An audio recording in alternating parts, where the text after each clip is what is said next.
പവിത്രം തേക്കുന്നിടെ വീട്ടിലേക്കുള്ള വഴി എന്ന് പറഞ്ഞിട്ടൊരു കവിത ഉണ്ട്. പവിത്രം തേക്കുനി മാത്രമല്ല, കവി ഡി വിനയചന്ദ്രനും വീട്ടിലേക്കുള്ള വഴി എന്നുള്ള പേരിൽ തന്നെയാണോ, ശീർഷകത്തിലാണോ, അല്ലെങ്കിൽ അതുമായിട്ട് ബന്ധപ്പെട്ട് ഉള്ള വേറെ ശീർഷകത്തിൽ കവിത, 2 കവിത ഞാൻ വായിച്ചിട്ടുണ്ട്, ഇപ്പോൾ ഓർമ്മയൊന്നുമില്ല. നോക്കൂ, നിബിഡമായ ഒരു റബ്ബർ എസ്റ്റേറ്റാണത്. ഇതിലേക്ക് ഇങ്ങനൊരു വഴി പോകുന്നു.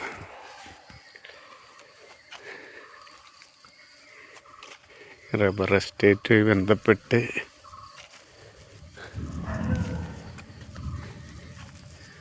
ഉള്ള ലായാണത്.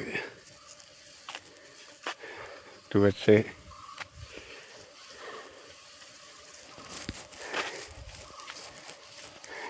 സംസ്കരിക്കുന്ന സ്ഥലമായിരിക്കും ആ കാണുന്നത്. എന്നാലും വഴി നോക്കൂ, ഇത്ര രസമാണ് വഴി അല്ലേ. ഒരു ഗൃഹാതുര സ്മരണ ഉണ്ടാക്കുന്ന വഴിയല്ലേ.